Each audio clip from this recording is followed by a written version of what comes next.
سامعین کرام، آپ سن رہے ہیں ایک دلچسپ اردو جاسوسی کہانی جس کا نام ہے جان باز۔ یہ اس سلسلے کی قسط نمبر 27 ہے۔ مجھے امید ہے آپ کو میری یہ کاوش پسند آ رہی ہوگی۔ آپ نے اگر ابھی تک میرا چینل کہانی گھر سبسکرائب نہیں کیا تو ابھی میرے چینل کو سبسکرائب کر کے بیل نوٹیفیکیشن آن کر لیجئے تاکہ آنے والی ہر نئی کہانی کی اطلاع بر وقت آپ تک پہنچ سکے۔ سنگاپور میں اس دور میں ڈائمنڈ سٹی بلڈنگ تعمیر نہیں ہوئی تھی اور جواہرات کا زیادہ تر کاروبار ہانگ کانگ میں ہوتا تھا۔ سنگاپور میں سرنگون روڈ اور آرچرڈ روڈ پر جواہرات کی خرید و فروخت کی چند دکانیں تھیں۔ میں آرچرڈ روڈ پر لیری جیولرز میں گیا جو فرانس کی ایک مشہور جواہرات کی کمپنی کی شاخ تھی۔ میں نے رانی کے اور اپنے جواہرات کے علاوہ گوکھلے کی تجوری سے ملنے والے ہیرے انہیں دکھائے۔ اتنی زیادہ مقدار میں نا تراشیدہ جواہرات اور تراشیدہ ہیرے نے دیکھ کر اس دکان کا مینیجر خود کوئی فیصلہ نہ کر سکا اور کہنے لگا کہ میں ان جواہرات کو ہانگ کانگ میں اپنی کمپنی کے ہیڈ آفس کو دکھانا چاہتا ہوں۔ اگر آپ اعتبار کریں تو میں آپ کو ان کی رسید دے کر آج بعد دوپہر ہانگ کانگ جا کر اپنی آفر سے آپ کو بذریعہ فون مطلع کر دوں گا، ورنہ آپ بھی میرے ہمراہ چلیں، اور اگر آپ کو ہماری آفر منظور نہ ہوئی تو وہاں بہت سے دوسرے ایسے جیولرز ہیں جو انہیں خریدنے میں انٹرسٹڈ ہوں گے۔ میں نے مینیجر کو کہا کہ وہ جواہرات لے کر ہانگ کانگ چلا جائے، وہاں سے فون پر جو آفر وہ دے گا اگر مجھے منظور ہوئی تو سودا ہو جائے گا، ورنہ وہ اپنی ہانگ کانگ والی دکان میں میرا انتظار کرے۔ میں پہلی فلائٹ سے وہاں پہنچ کر جواہرات اس سے لے لوں گا۔ مینیجر نے ہر ایک تراشیدہ اور نا تراشیدہ اور نا تراشا جواہر کا الگ الگ وزن کیا، سائز لکھا اور پولورائڈ کیمرے پر سے ایک جواہر کی تصویر اتار کر اور رسید بنا کر مجھے دی۔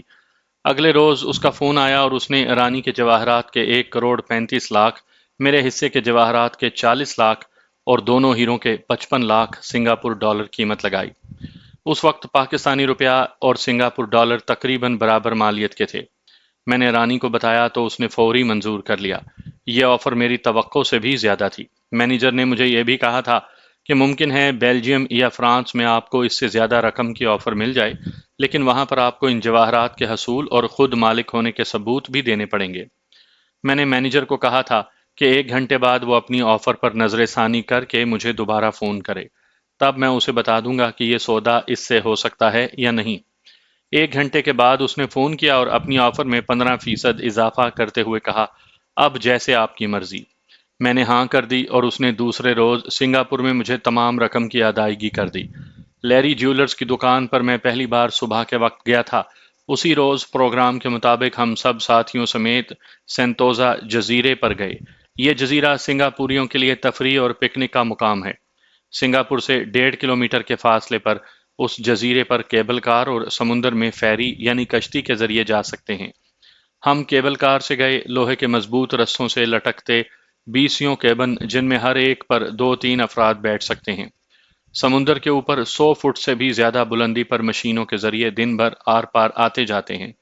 کیبل کار میں میرے ساتھ سپنا بیٹھی۔ اس نے تنہائی کے اس موقع کو غنیمت جانتے ہوئے ذو معنی الفاظ میں اپنا مدعا بیان کرتے ہوئے کہا، میں تو چاہتی تھی کہ شادی کے بعد میں ہنی مون سنگاپور میں گزاروں گی۔ میں اس موضوع پر گفتگو سے گریز کر رہا تھا۔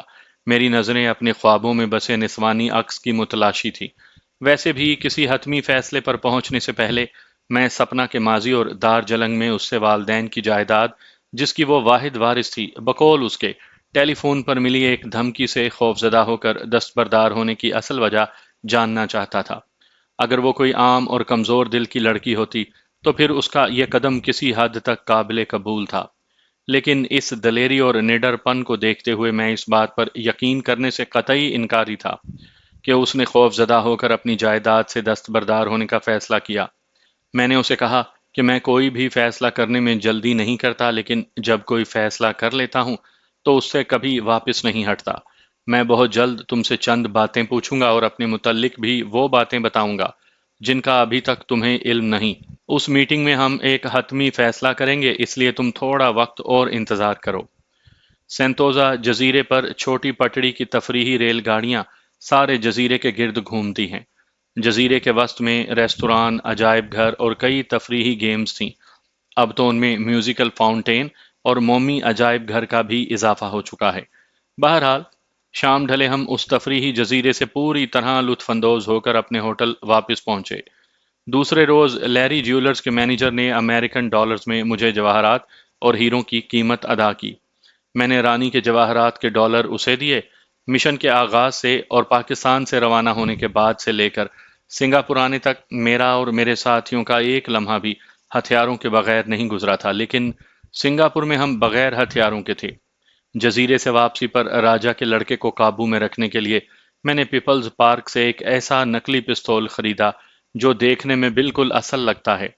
اگلے روز ہم زو یعنی چڑیا گھر دیکھنے گئے۔ یہ میلوں کا پھیلا ہوا تھا اور اس چڑیا گھر میں شیر، چیتے اور دوسرے جنگلی درندے پنجروں میں بند نہیں، جبکہ کئی کئی ایکڑوں میں پھیلے ہوئے رقبوں میں بالکل آزاد پھر رہے تھے۔ لوہے کی اونچی مضبوط تاروں سے گھرے ہوئے ان حصوں میں بالکل جنگل کا ماحول بنایا گیا تھا۔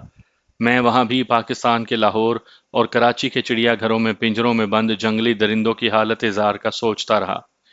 پاکستان میں اتنے وسیع اور بے آباد رقبے ان شہروں میں موجود ہیں جہاں سنگاپور کے چڑیا گھر سے کئی گنا بڑے چڑیا گھر بنائے جا سکتے ہیں، لیکن یہاں کے حکمرانوں کو اپنی لوٹ کھسوٹ سے ہی فرصت نہیں ملتی تھی کہ اس طرف دھیان دیتے۔ 3 روز سنگاپور میں گزارنے کے بعد ہم تھائی ایئر کے بقیہ ٹکٹوں کے مطابق کوالالمپور پہنچے۔ عمر خان کو میں نے سنگاپور سے سنائی گولک فون کر کے اپنی روانگی کی اطلاع دے دی تھی۔ کوالالمپور میں ہم سینٹرل ہالیڈے ان ہوٹل میں ٹھہرے، جن کے متعلق عمر نے مجھے ہی بریف کر دیا تھا۔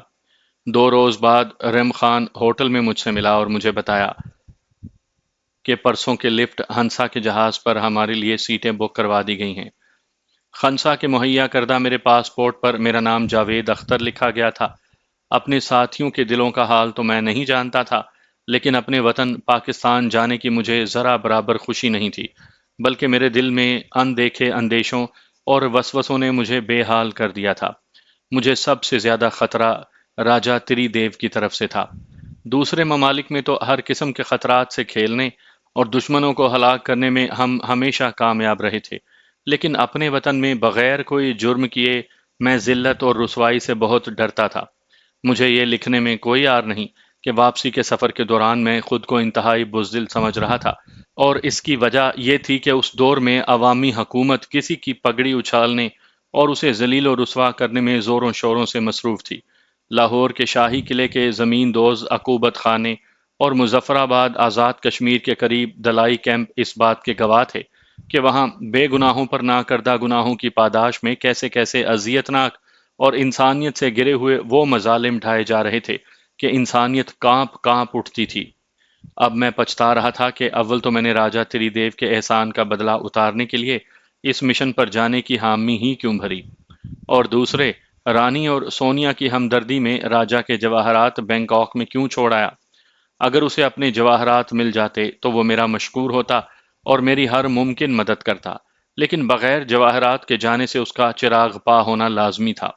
سوچ سوچ کر میں نے بالآخر یہی فیصلہ کیا کہ اپنے ساتھیوں کو کوالالمپور میں چھوڑ کر صرف رانی، سونیا اور میں اس کے لڑکے کے ساتھ کراچی جاؤں، اور وہاں جب راجا تری دیو سے رانی کے معاملات طے ہو جائیں تو وہیں سے بینکاک واپس آ کر جواہرات لوں اور کوالالمپور سے پھر ساتھیوں سمیت پاکستان جاؤں۔ میرے پروگرام کے مطابق مجھے اپنے آئندہ مشنوں کا آغاز ایران سے کرنا تھا۔ ایران میں ان دنوں شہنشاہ رضا شاہ پہلوی کی حکومت تھی، اور وہ خود اور اس کی حکومت امریکہ اور امریکن یہودی لابی کے ہاتھوں کھیل رہی تھی۔ ان دنوں جائز طریقے سے ایران کا ویزا ملنا یا اس میں داخل ہونا ناممکن تھا۔ کوئٹہ کے راستے ہم زاہدان تک نسبتاً بآسانی جا سکتے تھے۔ مجھے اپنے ساتھیوں کی خیریت بھی مطلوب تھی، اور میں نہیں چاہتا تھا کہ وہ پاکستان میں بلا وجہ کسی مشکل میں گرفتار ہو جائیں۔